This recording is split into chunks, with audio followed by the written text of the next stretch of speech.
It's D-U-E-U tell I see you by this point. You're reading my mind. It's time for football. We about to keep this thing moving. I'm about it, you're with it. Let's do it. We gon' make this thing official. You heard me? If you're the best, then let's prove it. The goal is set to have a team become a unit. Man, we about to keep this thing moving. I'm about it, you're with it. Let's do it. We gon' make this thing official. You heard me? If you're the best, then let's prove it. The goal is set to have a team become a unit. Yeah.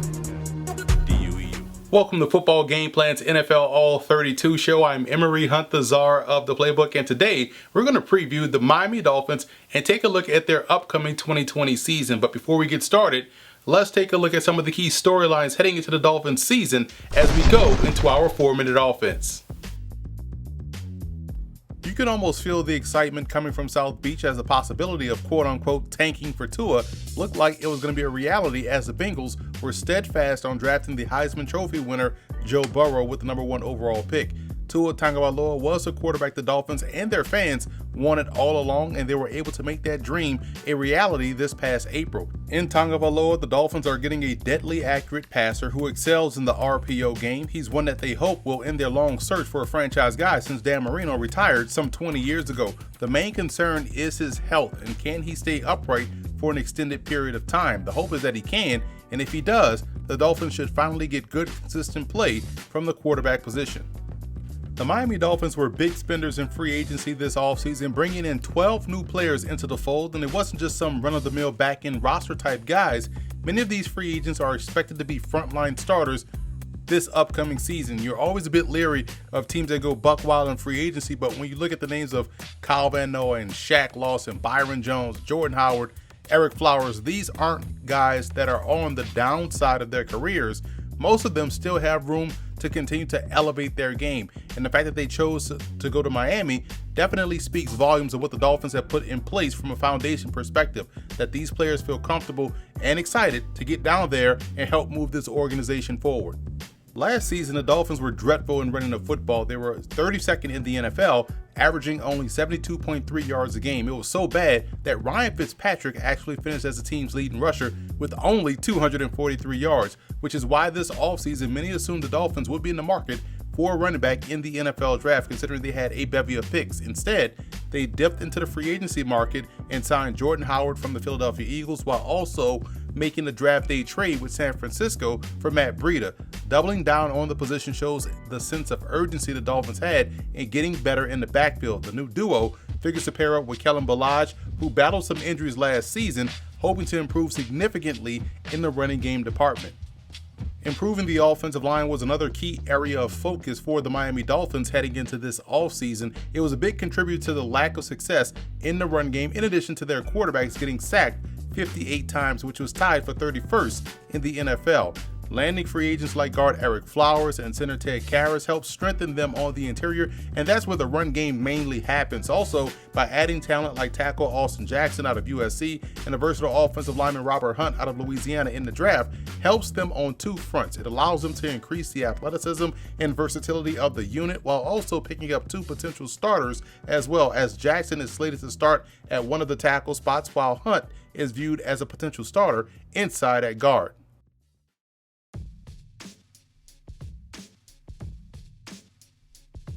Getting better at quarterback was, quite frankly, priority number 1 for the Miami Dolphins during the offseason. Being able to get a talent like Tua Tagovailoa definitely puts them on the right track to making sure that it happens this season. His quick release and accuracy should help the improving receiving core maximize run after the catch opportunities this season. Having that combination along with the increase in the receivers doing things after the catch at a much more frequent rate potentially makes the Dolphins passing game dangerous, or at least respectable.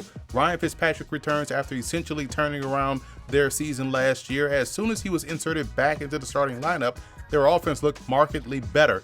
If the season had to start today, he would more than likely be the starter for them, keeping the seat warm for Tagovailoa. So what does that mean for Josh Rosen? To be completely honest, I thought last year was his best opportunity to show that he could be the long-term answer for the Dolphins at the position, but his play on the field said otherwise. Right now, he hopes to improve enough this training camp to where he can get into the conversation of being their long-term option at QB2, or they'll start to have to look elsewhere for that spot. looking at the backfield for the Dolphins, and you can expect them to be in a much better spot this year than they were last season. This was a team that had a good depth chart going into the 2019 season with Kenyon Drake, Mark Walton, along with Kellen Ballage, but that isn't how it ended as the season went on, because Drake was traded, Walton was cut, and Ballage battled injuries. Adding Jordan Howard and Matt Breida gives them at least some stability, and in a way rebuilds what they had a few seasons ago with the likes of Jay Ajayi and Damian Williams in the backfield. The hope is that that trio can replicate the success of the aforementioned group.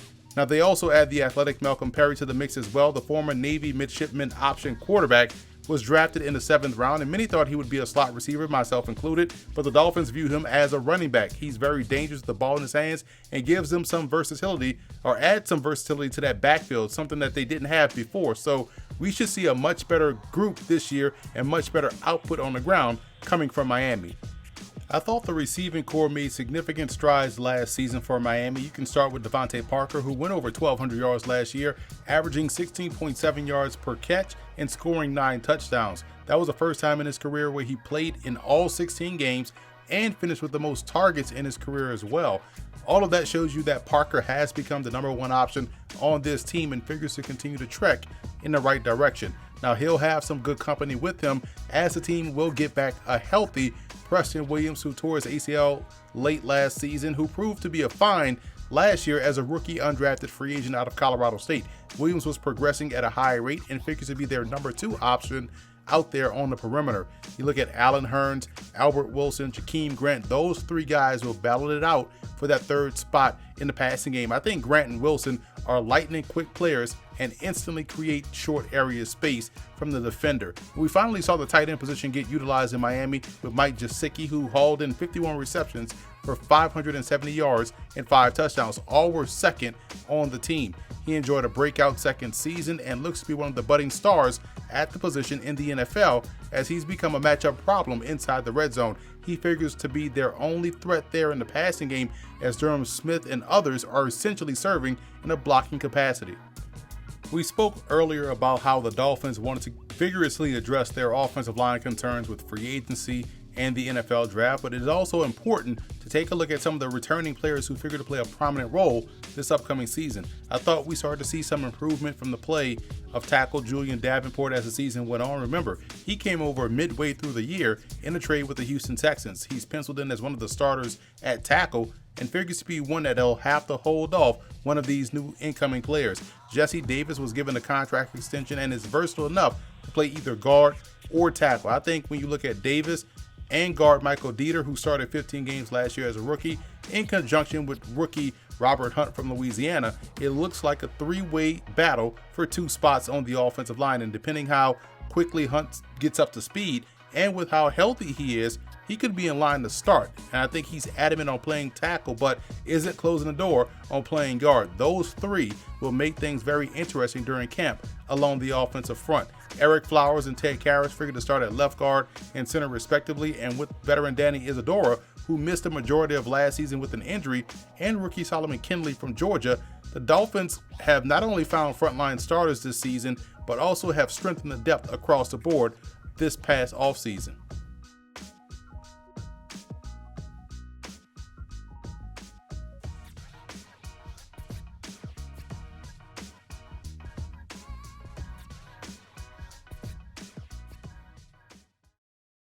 The Dolphins are a hybrid defense, very multiple in their approach, so you'll see some 4-3 and 3-4 elements sprinkled about. Their defensive line is a good example on how to construct your personnel to be as flexible as your coaching philosophy. While they have good personnel, they want to get better at applying pressure. Last season, Miami only got to the opposing quarterback 23 times, which is dead last in the NFL, which is why they went out and signed guys like Shaq Lawson from Buffalo and Emmanuel Ogbah from Kansas City, as well as drafted Jason Strowbridge from North Carolina to help jumpstart that pass rush coming off the edge. Hopefully, depth guys like Avery Moss and Zach Sealer can continue to develop after showing some flashes last season when they got playing time. On the interior, there's a lot to be excited about. Second-year player Christian Wilkins, who was taken in the first round of the 2019 draft, figures to take a big step forward this season, proving his value on both ends of defense. And quietly, Devon Gottschall has made himself into a formidable defensive tackle in this league, and they added Raekwon Davis from Alabama in the second round of the 2020 draft. Davis has underrated versatility in my opinion, as he's able to play across the defensive line. Because of his length and versatility, expect to see him heavy in the rotation at tackle or end. Increasing the athleticism at the second level was paramount this offseason for the Miami Dolphins. Finding guys to pair up with Raekwon McMillan and Jerome Baker was key. Both backers are really good all-around players, and Baker led the team in total tackles last season with 124. Free agent signing Elandon Roberts brings solid ability inside versus the run. He's very similar to McMillan in my opinion, while adding Kyle Van Noy gives Miami two versatile backers that excel in pass coverage. I would expect to see Van Noy and Baker on the field a lot in passing situations. I also feel like the depth here is strong, as they have guys like Camu Grugier-Hill and Vince Beagle, both of which can step up and play in sub packages but also thrive on special teams. In the secondary, the biggest free agent haul for the Miami Dolphins was cornerback Byron Jones, in my opinion. Miami envisions him being their lockdown cover guy who can play their press man defense very well. Now, Jones is hoping to provide more big plays, i.e. turnovers, more so than what he did in Dallas, in addition to his stellar coverage for the Dolphins. Now, the duo of Jones and Xavier Howard, who dealt with some injuries for the majority of last season, figured to be one of the strongest in the division. The Fins were also able to welcome back a healthy Cordrea Tankersley as well. He missed all of last season, recovering from an ACL injury that he suffered late in 2018. Look for rookie first-round pick Noah Igbinoghene to start inside at slot corner. The former Auburn Tiger has excellent athleticism and upside, as he's still getting acclimated to playing corner after playing receiver earlier in his Auburn career. Nick Needham, who was impressive last season, figures to back him up inside. He was very underrated and a nice little find for the Dolphins last year. The addition of Igbinoghene helps move the previous slot corner Bobby McCain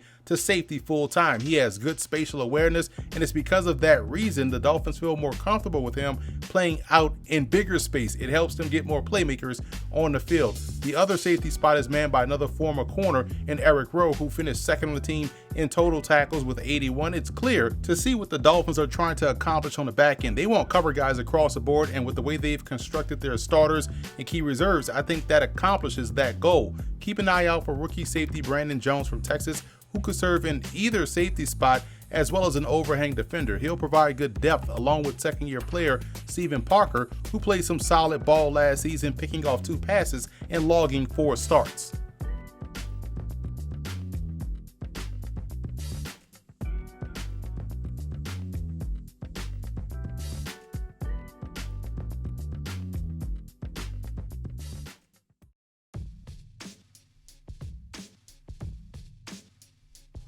I think Austin Jackson, the rookie tackle out of USC, has a chance to be the rookie impact for the Miami Dolphins on the offensive side of the ball. They drafted him in the first round.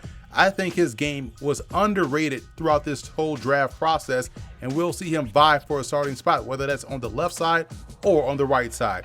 And defensively, Noah Igbinoghene, I think, will be the star defensive rookie for this football team. He will have an impact, whether that's at slot corner, where he's probably going to start, or as a returner, both kickoff and punt returner, because of his elite athleticism. He's somebody that you want on the field at all times. Undrafted rookie receiver Kirk Merritt out of Arkansas State has a really good chance to be the camp surprise this year. You talk about a tremendous athlete, jumped over 48 inches in the vertical jump, and when you look at him playing the game of football, this is a guy that reminds me a lot of Deebo Samuel. He's explosive with the ball in his hands. He can line up in any one of the 3 receiver spots, even showing that he can line up in the backfield. So I think his versatility, along with his athleticism, will raise a lot of eyebrows this summer. And I think Cordrea Tankersley will also raise some eyebrows. I feel like he's a forgotten man in this secondary. He missed all of last season, we talked about, because of that knee injury, but coming in fully healthy, ready to go, he will remind people how good of a corner he really is.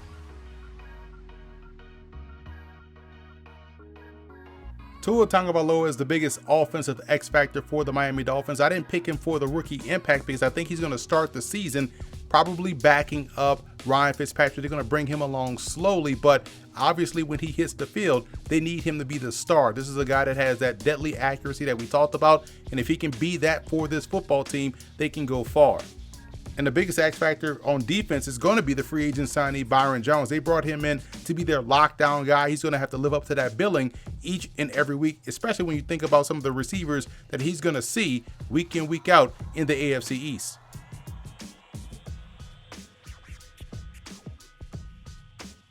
Look for Michael Dieter, the second-year pro out of Wisconsin, to hold down one of those guard spots. I think he's going to have a breakout season for Miami, and if he does have a breakout season, that means their offensive line is just even better than what we saw in 2019. And on the defensive side, I look at another second-year player in Christian Wilkins out of Clemson. I think he's going to put it all together. He was inconsistent last year, but this season, I can see him being much more disruptive as a pocket collapser and also as a run defender. So look for more splash plays from Wilkins this upcoming season.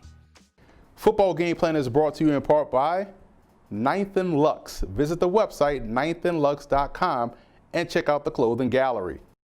Do You Music with featured artist IW and his latest release, Mr. Hunter. You can find him on Spotify. Just search IW Mr. Hunter. He's also available on iTunes as well, and follow on Instagram at Do You Music. Nesby Phipps, art, life, entertainment. NesbyPhipps.com. Grind It Out Fitness. Visit the website grinditoutfitness.com and download the app. The Academy of Broadcast Media, located in Hackensack, New Jersey. Be sure to order your copy of the Go-Go Offense by Coach Brennan Marion on footballgameplan.com/GoGoOffense. Coach Marion goes through the ins and outs of his explosive offense, one that's tearing up the college football field and putting a lot of points on the scoreboard. Again, you can order your copy at footballgameplan.com/GoGoOffense.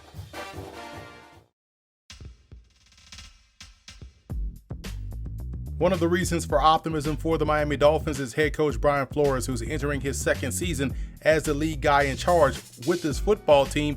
And words can't describe how much of an impact he made on a football team that many predicted to go winless. He turned that football team around and got them playing winning ball. You also look at the fact that they have a clear direction forward, and you have to give credit to Chris Greer, the general manager, who has accumulated a lot of talent. He was able to play the draft very well to their advantage, getting a lot of talent via the draft, in addition to making it an attractive free agent option. So when you have a clear direction along with the head coach, you also have a young football team that's talented, that believes in themselves, and they're confident that they can win games. So all three things, to me, have to give you some optimism about the Miami Dolphins heading into 2020. A cause for concern would be if the new additions to the backfield, as far as the depth chart is concerned, still leads to a pedestrian run game. I think their run game has to be good this season in order for this team to be good overall.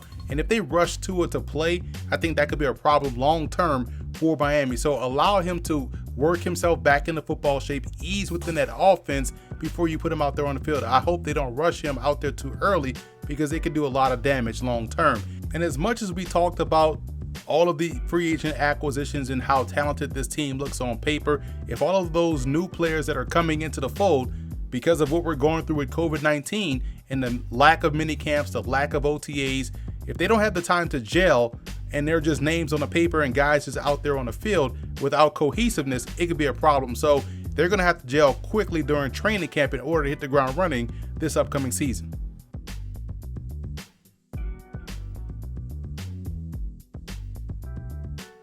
The road to the Super Bowl for the Dolphins goes as follows. Number one, their defense has to move into the top 10. If they're able to do that, they'll be playing some winning football each and every week. Last year, they were 30th in total defense. If they can get better overall as a defense, they'll be much better. And if Tua Tagovailoa takes over and plays like he did at Alabama, this offense will match their defense that's now a top 10 defense, and they can really start making things happen as a team. And last, if that run game proves to be an asset and not a liability, the Dolphins will not only be able to play great defense, their quarterback can lead them down the field, but their run game can help them close out ball games. Then they'll be marching their way across the state to Tampa Bay.